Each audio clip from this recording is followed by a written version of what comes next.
Yo, it's Zaythestoner back at it again with another video. And today I have Jasmine with me. She Hi. is a artist, right? Mm-hmm. Yeah. A dope ass artist. Matter of fact, y'all niggas need to buy some shit from her. That shit Do dope. that. Yeah, like, tell the people about yourself a little bit. Okay, well, my name is Jasmine. Like you said, I'm an artist, and that's kind of about it right now. I'm a mom, but other than that, I'm still figuring it out. So, yeah, that's what I do. I went to school for art and stuff, and I'm just, trying to figure my life out like everybody else. So, yeah. So, what age did you start art, and like, how did you get into it? Well, I actually began. I've always been like artsy, I guess. Mm-hmm. And when I was in like elementary school, I had an art teacher who kind of allowed me to express myself a little bit more than the other students were doing, just because I showed that passion for it. Right. And then as I got older, I kind of just kept with it. And for a while, I was like drawing and I don't know, just doing little like simple stuff that like everybody can do in school. Mm-hmm. But then when I got the opportunity at Auburn to do like a 3D class, I took advantage of that, and that's when I figured out that I'm good like at sculpting.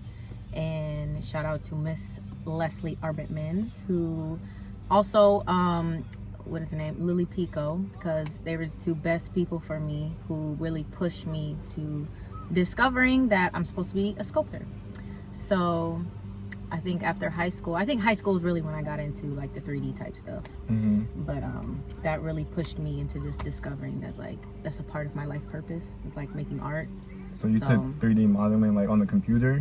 No, it was like an art class. I don't even think it was called 3D modeling. I don't know what the name of the actual class was, but I just called it the 3D class. Right. It's an art class, and they said it was 3D, that we was going to be like making making stuff with clay and like other like high school stuff like paper mache and and I was like, that's interesting, I want to do it. And then this one day, she gave us an assignment to make an animal, like a 3D animal, and I decided to make a dragon, and I was the only one in the class that decided to make like a not actually real animal. So I guess she gave me more time because I needed it, and that ended up giving me $60,000+ to go to my ad, and it just like went from there. And now I'm kind of like working on a project. I wouldn't say I've stopped making art, but I'm working on a project, and it's just taking forever. What are you working on? It's a project that is supposed to be for people like me who need like a simple reminder sometimes, just to like, I don't know, they're called like affirmations, like positive reminders. So I have a project that I would needed to do 75 pieces, and I've only got like 20 maybe, but they're coming along. And I think that once I have my show with those pieces, the actual point of the reminders and the affirmations will then be made once I have my show. But I actually have to have the show for the full entailment of the idea to come into play. You know what I mean? So is this like your first show, or like have you been to art shows and things like that? Yeah, so like obviously before I got to college, I was in like a little art shows that like high school could offer. The farthest I got out was Chicago, but then when I did get to Milwaukee, I got into some shows through the school, and then some of my friends from the school, they had their own little galleries. So, I had my stuff in some of their shows. Here in Rockford, I'm just kind of like, I haven't even really got started here in Rockford, but like and one of my old friends. Artists. Yeah, there is. There's so much talent in Rockford. Shout out to Andrew Rodriguez. He interviewed me, but he's an artist. Like, who? Andrew Rodriguez. He went to Auburn too, but I think he was like a year or two older than us. Oh, yeah. I don't know. I might know him. I don't know. I'm bad with names. I'm terrible. But like one art show that I was in here was Eva's art show, the Female Energy. That was really cool. I felt like that was a great platform for like other women artists. So But really here in Rockford, I just haven't been able to do much just because I have a lot going on in like life, Right. and like living situations. So as we all do. Yeah. And that kind of plays into my next question. Yeah. What gives you motivation to get up every day and keep pushing? Definitely my faith is number one. Number two is my daughter, because she's, I don't want to say like she is what brought me out of like an excessively depressive mindset, Right. but it does help to know that, like, you know, this beautiful little life that I created, you know, how can I still be fucking depressed? Like, I don't know, it is, you know, I don't know. Like, I did have some, what is that called? Postpartum depression and stuff. But honestly, like, my baby is definitely what motivates me, hands down. Like, aside from faith, like, she helps me be more faithful. You know what I mean? Yeah. So she helps me stay on my, like, on my spiritual path. So I do give her credit for it, but I don't want to, like, deem it like she's what I'm using to get, you know what I mean? Yeah. But yeah, so basically like faith in my baby, most definitely. So like, what type of advice do you have for like people such as myself who don't have kids, who want kids, but like, what type of advice could you give me to, like, you know, prepare a little bit more, like? I would say, like, something that I had to realize is that even though, like, the circumstances of my life aren't the best, you know, sometimes children come up in a struggling household, but really, if you can become the best version of you, that is all they need.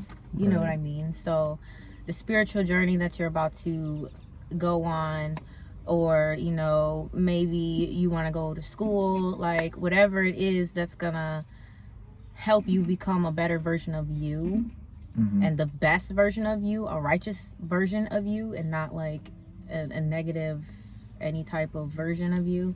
That's what I would say is like my main piece of advice, because I was so worried about like my living situation. You know what I mean? Like, oh, my baby needs a room. Like, me and my baby share a room right now. I don't give a fuck what anybody says. Like, she is happy. You feel me? Like, you know, look at her. She's just playing in the mulch. Like, I'm like, oh, I don't have a swing set. Like, I need this stuff. Like, I need her to have, you know, all of these different things. But at the end of the day, Kids like, they'll find happiness. They do. And honestly, what babies need is the best version of their parents that they can get. And like, that's in all aspects, like mental, physical, spiritual, all of that. Like, if you can hold off on that desire to have a child up until you feel so comfortable in yourself that you wouldn't mind seeing your child reflect you, that's what you want to get to. You know what I mean? Like, because, you know, some people don't realize, like, example, here's a really good example, is eating habits. Okay, people don't think about it in the long run, but, you know, because I want to have healthy eating habits, and I love, like, example, fruit and vegetables. My baby loves that. That's good for her. You know what I mean? That's a good habit. Now, if you eat McDonald's every day, you eating pizza every day, you're consistently buying, you know, like, food from the grocery store that doesn't have any, like, nutritional value. He or she is gonna be watching you destroy yourself from day one. You know, like, you want to instill positive, good actions within them from day one.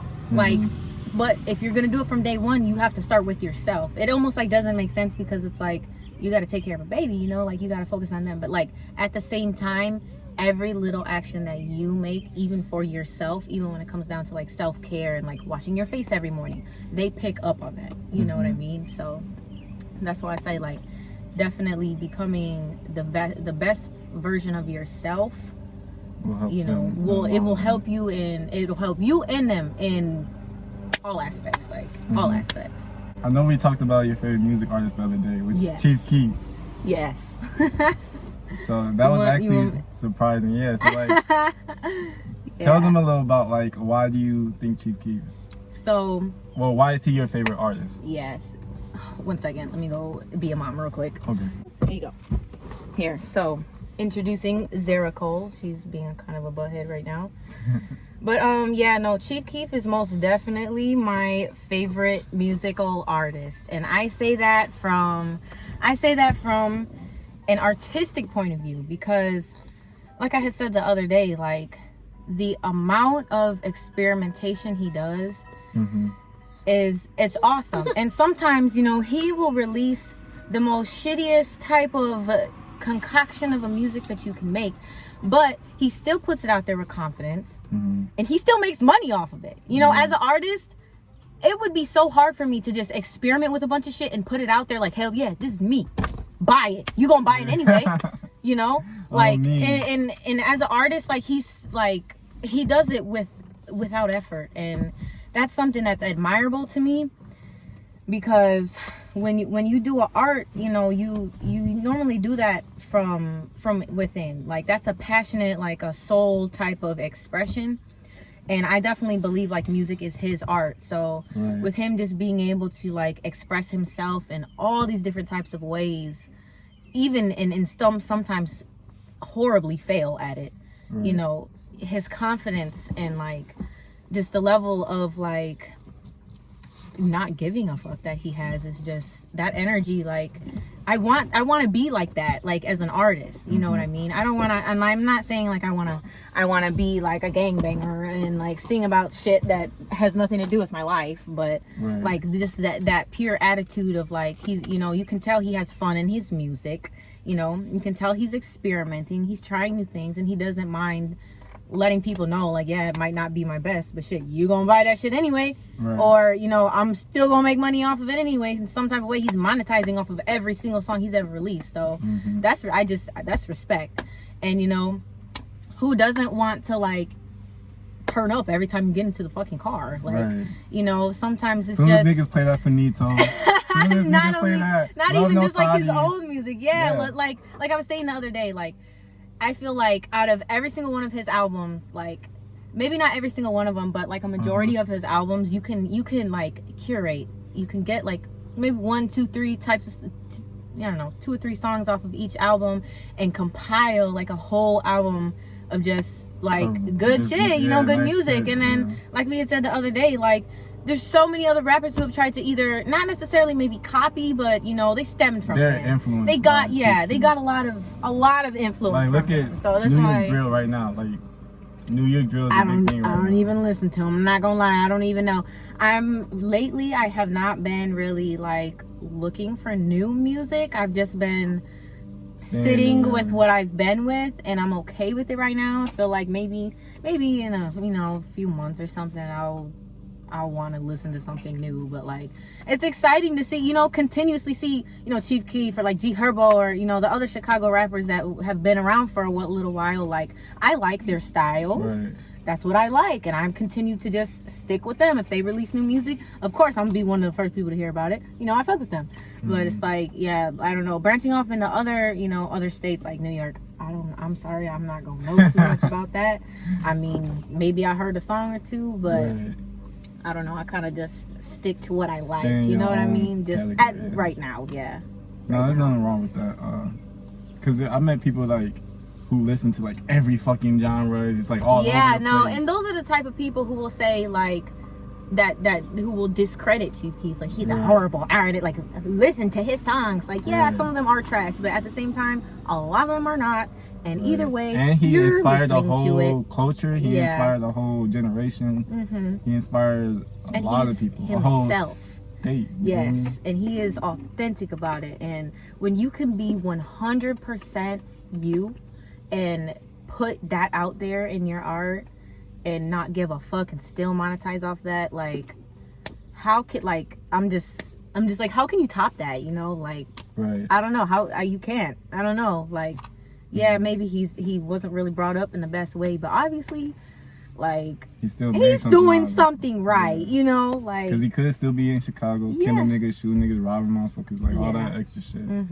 But instead, he chilling in LA, you feel me? Making money. And like, I do want to, like, side note, you know, like, I don't always support what he talks about per se, but I'm at a level in my, in my mindset where, it doesn't control it's you. It's not like influencing me to, oh yeah, I want to go gang bang. Like, no, you're not going to see me ever doing that. I might be bumping his music on 45 in my car, but like I'm too smart to be like You're influenced by it. Yeah. It's not going to influence me to want to do anything like wrong. I don't know. The vibes that I get from it are distinctly positive in my opinion. So yeah. So other than music, like who else is some of your like biggest influences? It could be like art, like actors, like whatever. Anybody that you look up to? I really don't look up to anybody else except for like, the people who are in the Nation of Islam, because they are like role models in my opinion. The people who I'm blessed to be able to call them like sisters, so they call me sis and stuff. I would say some of like my friends, especially here in Rockford and at the mosque in Milwaukee, like those women, all here and in Milwaukee, they're just completely admirable people. Not saying that they're perfect, because nobody's perfect, but like how they strive on a daily basis to be the best versions of them, and their success, which is due to them giving their life to God, and how in the way that I want to do it. They're admirable people, beautiful women, admirable women, and they're not the type of people to try to like shoot you down like you're doing this wrong. They're gonna try to uplift me in any way that they know how they can. Like, so I respect them. They're role models to me, and that's the vibe I always get when I meet Muslim people. Like Henry and them, like as soon as I met them, like Henry was putting me on game so much. Like I had so much respect for him, because they want to see us grow and they want to see us flourish, and ultimately they want to see us come back to God like how we should be, properly. You feel me? So for like people who don't understand Muslim, like could you give them like a little like a brief take on it? Yeah, like a brief take on it. Oh Lord. So no, actually I can't, but I can try. I mean, me being who I am, I'm not gonna say I am a Muslim, because I am striving to become a Muslim. The religion I follow is the Nation of Islam. It is slightly different than the Islam that you hear about overseas. Right. Exactly. It's different. Like it's different, but at the same time, like it's conceptually similar, but it's different. And really what it is in the Bible how it's like, oh, he gonna come back on a cloud, you know what I mean? Like, well, the Nation of Islam, they are very good at scientifically proving or disproving what they present, and what they present comes from these historical books like the Bible, the Quran, like different artifacts, text information, like you can get it, you know what I mean? Like, so they're very good at just like explaining it in a way that we could understand, and explaining how to apply it in your everyday life so that you can be successful at it. You feel me? So they're not racist people. Everybody, like, I know some of my family, they're like, oh, well, how can you be in the Nation of Islam and your grandma's white? Are you racist now? Like, no, they're not racist. They're love everybody, okay? Like, just because you're for black people don't mean you're anti anything, okay? Exactly. What they do is they call out what they see in front of them. Now, if you come to me and everything about you is negativity, you're spewing negativity from your mouth, all you intend to do is negative shit, I'm gonna call you a devil. Right. How does that make me racist? Demon time, for real. And people don't understand, like, when these rappers be saying demon time, or like they talking about some real shit. Like they're not just talking about, oh, I'm out here acting like a game man. Like, the spiritual world is real. Like they talking about some real shit. You feel me? Yeah. Some shit that will fuck your life up if you did it. So, but that's why I respect them, because like all of the questions that I had growing up, all of the stuff that I wasn't able to understand, they're able to give me a clear and concise answer, and they're able to give me and show me the proof. You know what I mean? And like the people like the Honorable Elijah Muhammad, or even, you know, the minister Louis Farrakhan, who's still, you know, walking on this earth right now. Yeah. These are historical people, and sometimes it's hard to realize, like, history in the making. You know, of course, you know, the Can I people... ask you a question, though, about Farrakhan? What up? So, like, this is what I heard. I don't know if it's true or not, because, like, obviously I'm not, like... Here come the rumors. But, yeah, it's rumors, like... Yeah, I know what. I heard Farrakhan had something to do with Malcolm X's death. Is that true or not? Of course you heard that. No. No. That's what I'm like. I don't know about this is gonna be like a whole like 3-hour discussion right here. No, but no. And okay. I can assure you, you can take it as you want to or not. But coming from somebody who is currently studying these people, I'm gonna tell you right now. If one of them were to even be caught with a knife, that's a serious offense, okay? And I mean, Muslims are not. They are not. At least the ones in America, like the Nation of Islam, who are devoted and have said that they want to devote their life to God and they want to do what He wants them to do. You're not gonna see them killing people. You're not gonna see them with any type of weapon. You're not gonna ever see them be the aggressor. That is against what they stand for. Period. So. Whoever wants to think what they want to think, but I mean, of course, it's easy to point fingers when there was, like, you know, obvious, or I don't want to say allegations. I don't even know if that's the right word, but there was obviously like some feuding going on because he wanted to do things his way, whatever. But I mean, it's easy to get to go up to any black person and be like, hey, if you say you're Muslim and you go shoot this dude, I'll give you this, or I'll do this for you. I'll provide, you know, like security for your family, and I'll move you to this state and everything will be fine. You just have to do this for us. Like, people were so easily manipulated back then. It's like, I can go in the church and say I'm a Christian and they'll believe me, okay? So I don't doubt that. I mean, I don't doubt that it wasn't a black person that killed Malcolm X, but my thing is, like, the Nation of Islam they are not killers. They are not violent. They would never plan, or, you know, they would never do any type of premeditative, like, negativity. Like, that's not them whatsoever. Never has been, never will be. That is absolutely against everything. Like, no. So I don't know, like, I mean, obviously I'm not gonna be the one to give you every freaking detail of what happened to Malcolm X, because obviously things are still in the air. But I mean, the truth is out there. It's just whether or not people want to accept that as the truth, or do they want to keep going along with the lies that the government's been telling them along for the past 400 or 500 years. Like, they believe anything, so it's up to them. But no, the minister Louis Farrakhan is literally like an angel. He's an angel. He would never even bring up the thought in his mind to do anything negative to somebody else. Never. No, that's not who he is. He is probably the like. So hard to talk about this stuff because people don't really understand. And they don't care to understand. No, they don't even want to listen sometimes. No, but that man is an angel. He would never. You don't have to worry. No. So like, I'm glad you shared that with me. You feel me? Like, I feel like there's a lot of media fucks up people's minds, and it does. They have people thinking hella shit that's not true. Yes. Even about yourself, you feel me? Like, there's probably hella rumors about you that's not true over the internet. Oh, I'm sure it is. So it's just like, at the end of the day, you can't believe everything you read or hear. No, and that's why I feel like we all go on our spiritual paths, because at the end of the day, we have to decondition ourselves and get all of this conditioning out of us, and then we need to dive within and figure out what is best for ourselves, you know. So for my last question, any future plans, like with art or anything like that?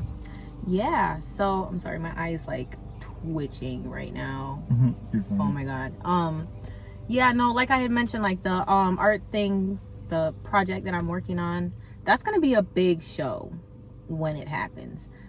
I think it's gonna have to be next summer though, not gonna lie, because it's just, I put a lot more work on my plate than I thought I did, but that's coming, and that's going to be a huge show, which I'm probably going to want some collaboration with. So, like, if there's any artists, like visual artists, dancing, singing, you know, performative art, or other like visual artists that do just like painting and like sculpture like me. Like if there's anybody watching this, hit me up, because I'm gonna need that collaboration when the time comes. But I mean, other than that, I mean, obviously I have plans for my life, but it's just, that's in the distance. And I feel like the reveal for that will come, you know? Right. Like, I don't want to even talk about that, because it's just so, I don't want to call it ambitious, because I know it can be done, but I mean, so I got some time, so, you know, yeah. Well, shit, I thank you for coming on the channel with me. I hope I asked some good questions and, you know, I enjoyed myself. Opened you up a little bit more to the people. Yeah. So, yeah, everybody hit that subscribe button, man. I appreciate y'all watching the video. Hit her up. Where can they find you at? Facebook. Yeah. My name on Facebook is just Jas, Jas, and then Mora, Mora. And I have an art page that's kind of like attached to my page. So if you find my page, you'll be able to find my art page. But yeah, you can find me on there. Yep, Jas Mora on Facebook, man. Subscribe. You already know what to do, man. I'm out. Peace.